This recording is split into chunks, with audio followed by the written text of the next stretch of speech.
प्रिय विद्यार्थियों,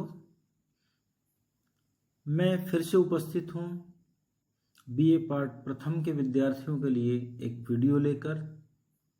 यह वीडियो भी पूर्व की भांति भौतिक भूगोल के विद्यार्थियों के लिए ही है। भौतिक भूगोल के प्रश्न पत्र को लेकर के पृथ्वी की उत्पत्ति, सौरमंडल की उत्पत्ति कैसे हुई, इस विषय को लेकर के आज हम फिर एक डिस्कशन कर रहे हैं, फिर एक चर्चा यहाँ कर रहे हैं। और आज के हमारा जो विषय है, इसमें हम लाप्लास का जो निहारिका सिद्धांत है उसके ऊपर प्रकाश डालेंगे। तो आइए, मैं doctor Ved Prakash Yadav, associate professor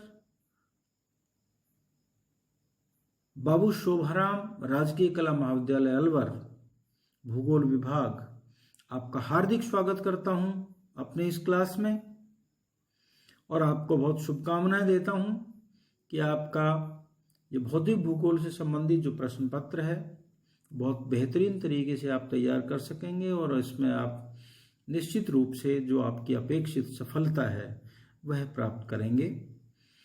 तो आज का जो हमारा टॉपिक है, लाप्लास की निहारिका परिकल्पना, वह हम शुरू करते हैं। लाप्लास से पहले हमने जर्मन विद्वान कांट की परिकल्पना, जो कि कांट की वायव्य परिकल्पना के नाम से जानी जाती है या कांट की गैस राशि की परिकल्पना के नाम से जानी जाती है, उस पर हमने चर्चा की थी और उसके गुण और दोषों के ऊपर भी हमने चर्चा की। कांट ने किस प्रकार से सौरमंडल की उत्पत्ति को समझाया, वो तमाम बातें हमने उस परिकल्पना में देखी। और आज हम जो लाप्लास की निहारिका सिद्धांत की बात कर रहे हैं, लाप्लास जो विद्वान थे ये फ्रांस के वैज्ञानिक थे, फ्रांसीसी वैज्ञानिक थे लाप्लास, जिन्होंने 1796 ईस्वी में अपनी यह परिकल्पना निहारिका परिकल्पना के नाम से, नेबुलर हाइपोथेसिस के नाम से प्रस्तुत की, जिसने सौरमंडल की उत्पत्ति की व्याख्या की। ये लाप्लास की परिकल्पना करीब 100 वर्षों तक मान्य रही। लाप्लास के सिद्धांत में जो कांट महोदय ने गलतियां की थी उनमें सुधार करने की कोशिश की गई। कांट ने जो मुख्य रूप से जो गलतियां की थी उनमें एक गलती यह थी कि जो आद्य पदार्थ की उन्होंने कल्पना की, उसके टकराव से जो ताप उत्पन्न होने की बात कही, उस ताप की मात्रा उन कणों के टकराव से उत्पन्न नहीं हो सकती थी, ये आलोचना थी। उनके कणों के टकराव से गति उत्पन्न नहीं हो सकती थी, यह उसकी एक आलोचना थी।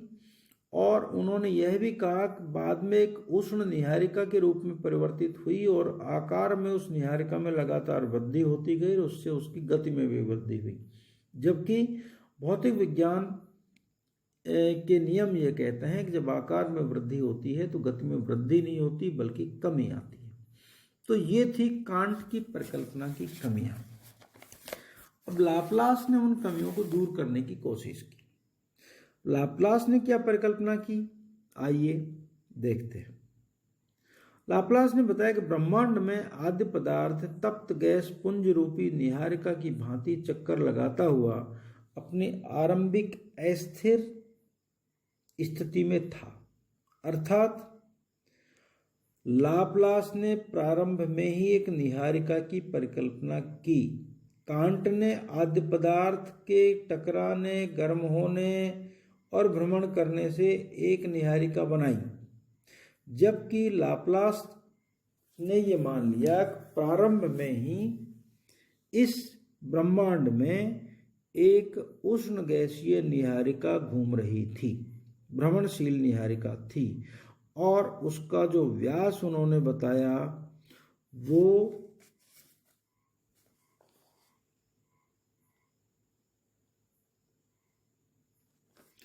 करीब करीब 9 अरब 50 करोड़ किलोमीटर के आसपास बताया। कालांतर में जो उक्त निहारिका थी वो ठंडी होने लगी, लाप्लास कहते हैं, क्योंकि उसका जो बाहरी भाग था उससे ऊष्मा का लगातार विकिरण हो रहा था, जिसके कारण से उसके ताप में ह्रास हुआ और शीतलता आती गई। फिर ये कहते हैं कि नीहारिका के ठंडे होने से उसका जो आकार था वह सिकुड़ने लगा, छोटा होने लगा, अर्थात उसका आयतन कम हो गया।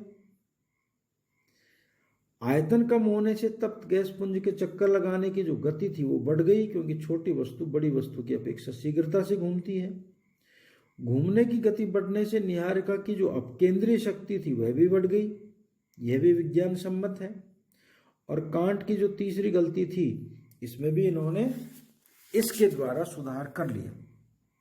अपकेंद्रीय शक्ति के बढ़ जाने के कारण जो आद्य पदार्थ की अधिकांश मात्रा थी वो नीहारिका के मध्य घेरे, अर्थात जो उसका विषुवतीय घेरा था, उस पर आ गई। क्योंकि नीहारिका का जो मध्यवर्ती भाग था, उसका जो पदार्थ था वो भारी होने लगा और उसका मध्य भाग इस कारण से उभरने लग गया। अब आगे वो कहते हैं कि आद्य पदार्थ का ये जो संपूर्ण भाग विषुवत रेखीय भाग पर तब तक चिपके रहकर चक्कर लगाता रहा जब तक नीहारिका की गुरुत्वाकर्षण शक्ति अपकेंद्रीय शक्ति से अधिक थी। लेकिन एक समय ऐसा आया जब अपकेंद्रीय शक्ति गुरुत्वाकर्षण शक्ति से अधिक हो गई, तो विषुवत रेखा पर जो एकत्रित अधिक आद्य पदार्थ था उसका एक वलयाकार छल्ले के रूप में नीहारिका से अलग होना स्वाभाविक था, क्योंकि गुरुत्वाकर्षण शक्ति कम और अपकेंद्रीय शक्ति अधिक हो गई और नीहारिका के चारों ओर वो जो छल्ला निकला वो चक्कर लगाने लगा। बाद में इसके 9 टुकड़े हो गए, जिनसे 9 ग्रह बने और उन ग्रहों के भी आगे उनमें से कुछ पदार्थ निकला और जो छोटे भाग थे उनसे उपग्रहों की रचना हुई। तो इस तरह से ये मानते हैं कि 9 ग्रह जो उस समय माने जाते थे, आज यद्यपि 8 ग्रहों की बात की जाती है, और उपग्रहों की उत्पत्ति हुई। छल्ले से निकलने के बाद जो नीहारिका का अवशिष्ट भाग था, वह जो पदार्थ था उससे सूर्य बना, वह हमारा सूर्य बन गया, वर्तमान जो सूर्य है। और गैस में पिंड कालांतर में द्रवावस्था और उसके बाद ठोस अवस्था में बदल करके ग्रह के रूप में या उपग्रह के रूप में विद्यमान हैं। तो ये इन्होंने जो परिकल्पना प्रस्तुत की, ये इनकी एक महत्वपूर्ण पुस्तक थी, exposition of the world system. Laplace की एक पुस्तक थी, exposition of the world system. इसमें इन्होंने अपनी यह नीहारिका वाली जो परिकल्पना है वह 1796 में प्रस्तुत की। अब ये जो लाप्लास की परिकल्पना है, इसमें भी गुण और दोष दोनों ही हैं। गुण की बात करें तो सिद्धांत के अनुसार ग्रहों का धुरी और अपनी धुरी पर घूमना और सूर्य की जो परिक्रमा करने का कारण है वो इससे समझ में आता है। सभी ग्रह एक ही तल पर अपने कक्ष और अपने अक्ष में गतिशील हैं। यह भी जो बात है वो लाप्लास की जो नीहारिका परिकल्पना है उससे प्रमाणित होती है।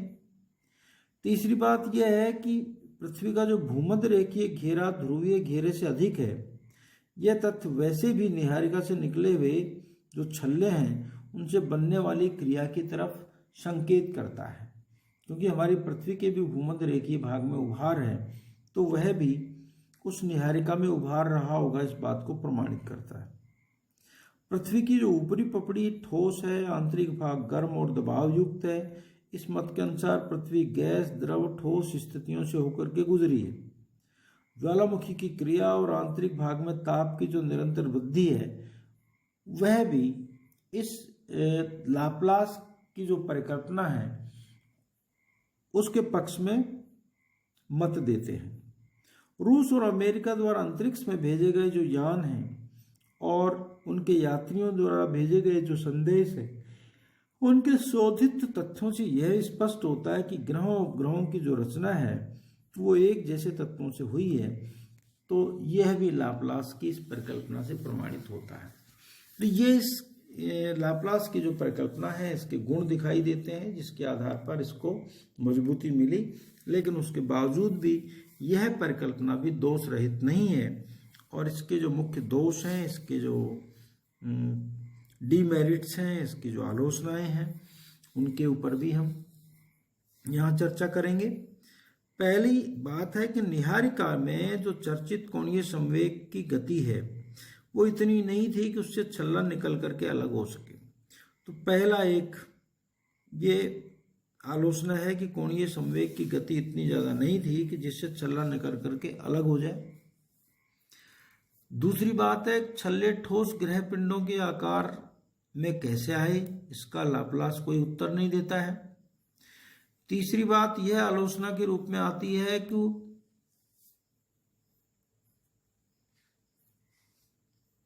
बृहस्पति के 3, अरुण के 4 और शनि का 1 उपग्रह इन ग्रहों के घूमने की दिशा के विपरीत दिशा में भ्रमण कर रहे हैं।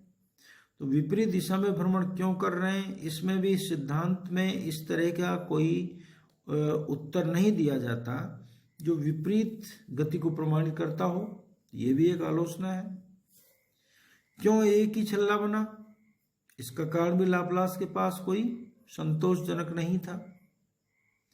इस सिद्धांत की जो निर्माण विधि है उसके अनुसार भी निहारिका को बाइनरी स्टार्स में विभक्त हो जाना चाहिए था, लेकिन सौरमंडल की रचना इससे नहीं होनी चाहिए थी। इसका उत्तर भी लाप्लास ने नहीं दिया। छल्ले के टूटने से 9 ग्रहों का ही क्यों निर्माण हुआ, इससे अधिक और कम का क्यों नहीं हुआ, यह भी एक आलोचना के रूप में विद्वान लोग रखते हैं। वैज्ञानिकों ने सूर्य की आयु 600 करोड़ वर्ष मानी है, जबकि लाप्लास के मतानुसार निहारिका का आरंभिक जो विस्तार था वो वर्तमान सौरमंडल की परिधि तक था। तो क्या इतने बड़े आयतन की निहारिका 600 करोड़ वर्षों में ही इतनी संकुचित हो जाएगी जो वर्तमान सूर्य के आकार के बराबर ही हो? ऐसा क्या संभव है? ऐसा संभव प्रतीत नहीं होता है। तो इन तमाम कारणों से लाप्लास की जो निहारिका परिकल्पना है उसकी आलोचना होती है, यद्यपि उसका अपना एक महत्व है। कांट और लाप्लास दोनों ही वैज्ञानिकों की जो परिकल्पनाएं हैं वो एकल परिकल्पनाओं की श्रेणी में आती हैं, यूनिपेरेंटल हाइपोथेसिस की श्रेणी में आती हैं। ये इस कारण से भी महत्व रखती हैं कि इन्होंने एक तारक परिकल्पना के रूप में अपनी परिकल्पनाओं को प्रस्तुत किया। तो आज के इस व्याख्यान में बस